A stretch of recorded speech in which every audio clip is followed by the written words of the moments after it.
Hello guys, good morning. ഞാനിങ്ങനെ ചിന്തിക്കുകയായിരുന്നു, എൻ്റെയൊക്കെ കുട്ടിക്കാലത്ത് ഞാനൊക്കെ ചെറുതായിരുന്ന ടൈമിലുണ്ടല്ലോ, എന്തെങ്കിലുമൊക്കെ ഫുഡ് ഐറ്റംസോ അല്ലെങ്കിൽ സ്വീറ്റ്സ് അങ്ങനെയൊക്കെ കഴിക്കുന്ന ടൈമിൽ ഞാൻ എൻ്റെ അമ്മയ്ക്കും കൊടുക്കുന്നു.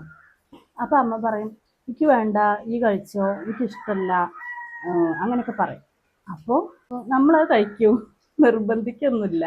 വീണ്ടും അതേ സാധനം തന്നെ കഴിക്കുമ്പോൾ ഞാൻ ചോദിക്കും, അമ്മയ്ക്കിത് വേണ്ടല്ലോ, അമ്മയ്ക്ക് ഇഷ്ടമല്ലല്ലോ എന്ന് പറയും. അപ്പോൾ വേണ്ട, ഈ കഴിച്ചോ എന്ന് പറയും. പക്ഷെ ശരിക്കും അത് വേണ്ടാത്തത് കൊണ്ടാണോ അന്ന് വേണ്ടാന്ന് പറഞ്ഞുകൊണ്ടിരുന്നത്? ഞാനിങ്ങനെ ചിന്തിക്കും, എൻ്റെ അമ്മയ്ക്കൊന്നും വേണ്ടാത്തത്, അമ്മയ്ക്ക് എന്താ ഇതൊക്കെ ഒന്ന് കഴിച്ചു നോക്കിക്കൂടെ എന്ന് ചിന്തിക്കലുണ്ടായിരുന്നു. പക്ഷെ എന്നാ ഇന്ന് ഞാനും ഒരമ്മയാണ്. അപ്പൊ ഇന്ന് എനിക്ക് മനസ്സിലാവുന്നുണ്ട് എന്തുകൊണ്ടാണ് എൻ്റെ അമ്മ അന്നൊന്ന് വേണ്ടാന്ന് പറഞ്ഞു തന്നത്.